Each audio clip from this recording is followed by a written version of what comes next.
జై శ్రీరామ్. ఈ మధ్య మీరు చూసే ఉంటారు, ఎన్నికలలో చాలామంది ముఖ్యమంత్రులు మాజీ ముఖ్యమంత్రులు అయినారు. వాళ్ళు ఎన్నో ఉచిత పథకాలు అన్నమాట, ఎన్నో నాటకాలు వేశారు. అంటే మళ్ళీ మేమే గెలవాలి అని. కానీ వీళ్ళ నరాల్లో కూడా హిందువులకు వ్యతిరేకంగా మాట్లాడము, హిందువులకు వ్యతిరేకంగా పనులు చేయడం, ఇవన్నీ చేశారనమాట. వీరిలో చాలామంది అంటే ఇప్పుడు మాజీ ఎమ్మెల్యేలు అయిపోయినారు. అంటే ఎమ్మెల్యేగా కూడా గెలవలేరు. కొందరు ఎమ్మెల్యే గెలిచినా కూడా ప్రతిపక్ష హోదా కూడా రాలేరు.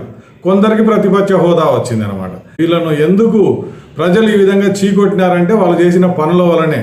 ఇప్పుడు మమతా బెనర్జీ ఏం చేసింది? తను ఏ రాష్ట్రానికి అయితే ముఖ్యమంత్రిగా ఉందో దాన్ని బంగ్లాదేశ్తో సమానంగా, అంటే అధ్వాన స్థితికి తీసుకురావాలని ప్రయత్నం చేసింది అనమాట. అంటే బంగ్లాదేశ్ నుంచి వచ్చిన వాళ్ళకందరికీ ఆధార్ కార్డులు, రేషన్ కార్డులు, వాళ్ళకు రకరకాల ఉచిత పథకాలన్నీ ఇవ్వడం అనమాట. వాళ్ళను ఓబీసీ సర్టిఫికేట్ ఇచ్చి ఉద్యోగాల్లో కూడా నియమించడం, ఇలా ఎన్నో చేస్తే చివరికి ఏమైంది? ఆమె కూడా ఎమ్మెల్యే గెలవలేదు. ఇక్కడ మన తెలంగాణ రాష్ట్రంలో కానీ, ఢిల్లీలో కానీ, తమిళనాడులో కానీ, చాలా రాష్ట్రాలు, కేరళలో కానీ, వీళ్ళంతా ఏంటి, ముఖ్యమంత్రిగా పనిచేసి వాళ్ళు ఎమ్మెల్యేగా కూడా గెలవలేకపోయినారు. ఎందుకంటే వాళ్ళు చేసిన పాపాలు అన్నమాట.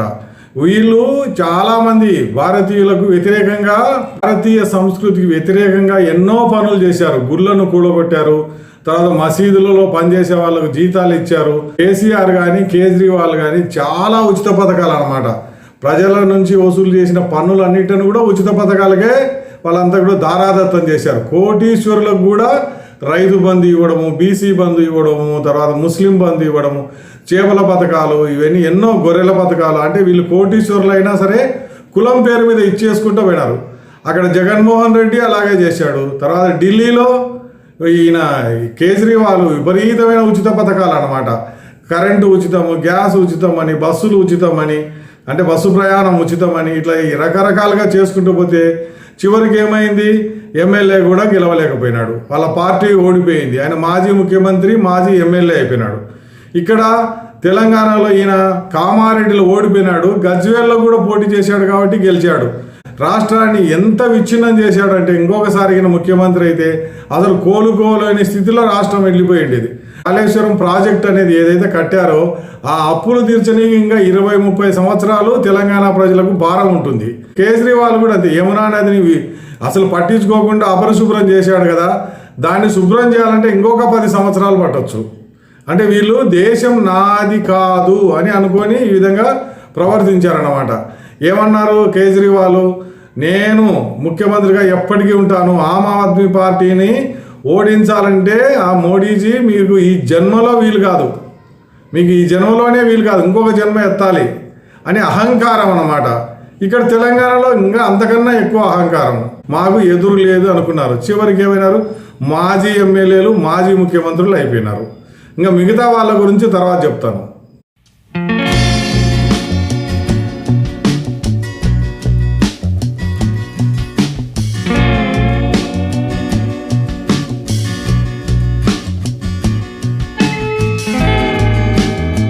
ఇప్పుడు నియంతలుగా ఉండి ఎన్నో నాటకాలు వేసి ప్రతిపక్ష హోదా కూడా దక్కని వాళ్ళ గురించి చెప్తాను.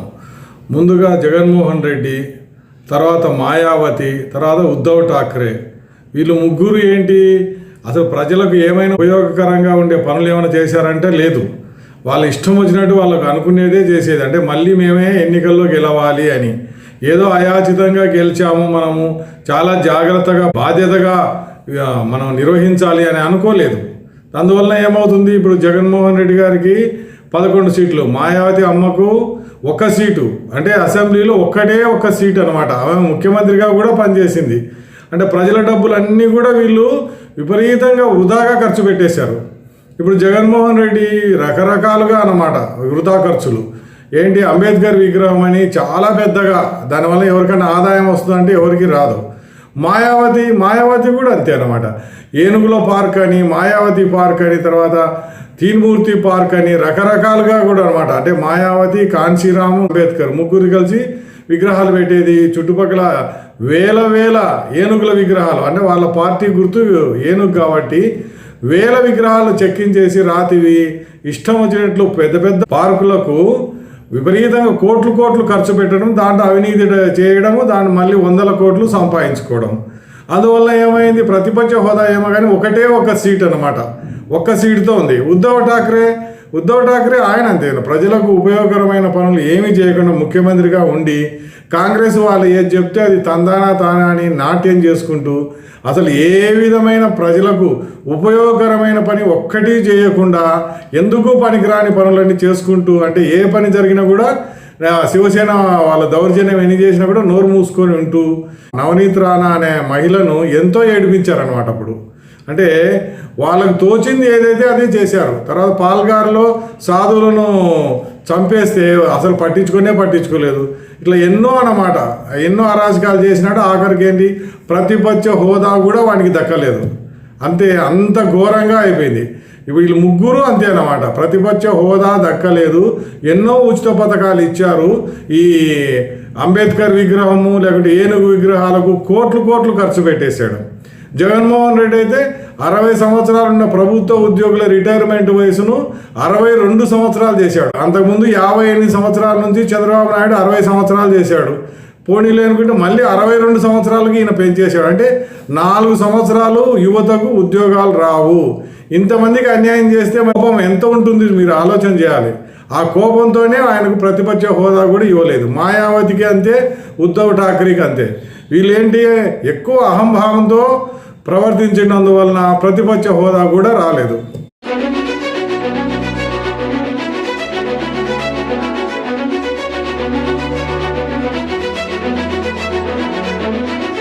ముగ్గురు ముఖ్యమంత్రులుగా ఉన్నారు. వాళ్ళు హిందూ వ్యతిరేకులుగా ఉండి ఏమేమి అన్యాయం చేశారు, వాళ్ళ పరిస్థితి తర్వాత ఏమైంది అనేది చెప్తాను. స్టాలిన్ కానీ లేకపోతే మమతా బెనర్జీ కానీ, పినరవి విజయన్ అని కేరళ, వెస్ట్ బెంగాల్, తమిళనాడు ఈ 3 రాష్ట్రాల ముఖ్యమంత్రులుగా ఉండి వీళ్ళు అనేక హిందూ వ్యతిరేక పనులన్నీ చేశారనమాట. అంటే హిందువులను మతం మార్చడానికి వీళ్ళే ప్రోత్సాహం ఇవ్వడం, హిందూ అమ్మాయిలను వేరే మతస్థులు పెళ్లి చేసుకొని హిందూ ధర్మంలో ఉండే వాళ్ళని తక్కువ చేయాలని, అంటే జనాభా తగ్గించాలని, ఇట్లా హిందువులు ఏదైనా పండుగ వస్తే కానీ అది ముస్లిమ్స్ పండుగ ఉంది కాబట్టి వీళ్ళెవరు కూడా ప్రదర్శన చేయకూడదు, ఊరేగింపు చేయకూడదు అని ఇలా ఎన్నో నియమాలు. అంటే వాళ్ళ చేతిలో ప్రభుత్వం ఉంది, పోలీసులు ఉన్నారు, వాళ్ళు ఏ విధమైన రూల్స్ అనే చేయొచ్చు అని. కేరళలో చూసుకుంటే అయ్యప్ప స్వామి దర్శనానికి మహిళలను పంపించాలి. కేరళ స్టోరీ అని ఒకటి ఉంది కదా, ఏ విధంగా మతాన్ని మారుస్తారు అమ్మాయిలను, తర్వాత అరేబియా దేశాలకు ఎట్లా ఎగుమతి చేస్తున్నారు, ఇదంతా కేరళ సినిమా ఉంది. కేరళ స్టోరీని అసలు మా రాష్ట్రంలో ఆడనివ్వము, ఎన్నో రకాలన్నమాట. ఇట్లా నియంతగా వీళ్ళు ప్రవర్తించారు. తర్వాత ఏమైనాడు ఆయన, అసలు మాజీ ముఖ్యమంత్రి అయిపోయినాడు. ఏదో చావు తప్పి కన్నులొట్టపోయినట్టు ఎమ్మెల్యేగా గెలిచాడు. కానీ మిగతా ఇద్దరు ఎవరు, స్టాలిన్ కానీ లేకపోతే మమతా బెనర్జీ కానీ, ఇద్దరు కూడా ఎమ్మెల్యేగా కూడా గెలవలేదు. అంటే వాళ్ళ స్థితి ఆ విధంగా ఉందన్నమాట. అంత ఘోరంగా పరిపాలించారు. అంటే ప్రజలను ఏ విధంగా పీడించారో మీరు అర్థం చేసుకోవాలి. ఎన్నో గుళ్ళు కూడగొట్టారు. ఎక్కడ, తమిళనాడులో. మళ్ళీ ఏమన్నారు, మేము సనాతన ధర్మాన్ని నిర్మూలిస్తాం, ఇది క్యాన్సరు తర్వాత మలేరియా కన్నా ఘోరమైనది అన్నారు. ఇక్కడ మమతా బెనర్జీ ఏం చేసింది, అక్కడ మసీదులో ఉన్న వాళ్ళకి జీతాలు, కోటీశ్వరులైనా కూడా మసీదులో పనిచేసే వాళ్ళకు జీతం ఇవ్వడం. తర్వాత రెడ్ రోడ్ అని కలకత్తాలో, అక్కడే అంతా కూడా మొత్తం ట్రాఫిక్ అంతా జామ్ చేసి ప్రార్థనకు నమాజ్ చేసుకోనికి అనుమతి ఇవ్వడం అనమాట. దాంతో ఏమవుతుంది, అసలు విపరీతంగా ట్రాఫిక్ జామ్, ఎక్కడ పోనీకి వీలు లేకుండా బజార్లోనే వాళ్ళు నమాజ్ చేసుకోనికి వీలు కల్పించారన్నమాట. తర్వాత బీజేపీ ప్రభుత్వం వచ్చింది, నిర్దేశించిన ప్రదేశంలోనే మీరు నమాజ్ చేసుకోవాలని చెప్పి తర్వాత వచ్చిన భారతీయ జనతా పార్టీ ప్రభుత్వం ఆదేశించింది. దాంతో అక్కడ కలకత్తాలో రోడ్ల మీద నమాజ్ చేసే ఆచారము అంతమైంది. ఇదే కాకుండా మమతా బెనర్జీ చాలా హిందూ వ్యతిరేక పనులన్నీ చేసింది. ఎక్కడో వాళ్ళ నమాజు దగ్గరకు పోయి ఆమె ఉపన్యాసం ఇచ్చేటప్పుడు గందా ధర్మ్ అంటే డర్టీ రిలీజియన్ అని హిందూ మతాన్ని హేళన చేసి మాట్లాడు. అంటే ఆమె బ్రాహ్మణుగా ఉంటూ హిందువులు ఏదో దాన ధర్మాలు చేస్తే వాళ్ళంతా కూడా కోటీశ్వరులు అయిపోయినారు. అటువంటిది ఆమె ఆ కులంలో పుట్టి మళ్ళీ హిందువులనే వ్యతిరేకంగా హిందువుల మీద అలగదొక్కడం అన్నమాట. స్టాలిన్ కానీ లేకపోతే మమతా బెనర్జీ కానీ హిందువుల సహకారంతో పెద్దవాళ్ళు అయిపోయి తర్వాత హిందువులనే అలగదొక్కడం అన్నమాట. ఇటువంటి పని ఈమె బ్రాహ్మణ కులంలో పుట్టి చేసింది. అందుకే తర్వాత ఏమైంది, ఇప్పుడు వాళ్ళు ఎక్కడ కనపడితే అక్కడ వాళ్ళని వెంటబడుతున్నారు అనమాట ప్రజలు. అంటే టీఎంసీ తృణమూల్ కాంగ్రెస్ పార్టీ వాళ్ళను ఎక్కడ కనపడినా సరే వాళ్ళని వెంటబడుతున్నారు, పరిగెత్తిస్తున్నారు. అంటే అంత పరిస్థితి ఎందుకు తెచ్చుకున్నారంటే 3 పర్యాయాలు ముఖ్యమంత్రిగా ఉన్నప్పుడు ఎన్నో అన్యాయాలు చేశారు. అంటే హిందూ వ్యతిరేకము ఆమె నరాల్లో కూరుకొని ఉంది అనమాట. అంటే నేను హిందువును కాదు అని, అంటే ఆమె హిందువుగా పుట్టినా కూడా హిందూ వ్యతిరేక పనులన్నీ ఎన్నో చేసింది. బంగ్లాదేశ్ నుంచి వచ్చిన వాళ్ళకు ఎన్నో సౌకర్యాలు, అంటే మనము ఇక్కడ కష్టపడి పన్నులు కట్టాలి, వీళ్ళు ముఖ్యమంత్రులుగా ఉన్న వాళ్ళంతా ఎన్నో సౌకర్యాలు విదేశీయుల నుంచి వచ్చిన వాళ్ళకు ఇవ్వాలన్నమాట. అందుకని ఎమ్మెల్యే కూడా గెలవలేదు స్టాలిన్ కానీ లేకపోతే మమతా బెనర్జీ కానీ.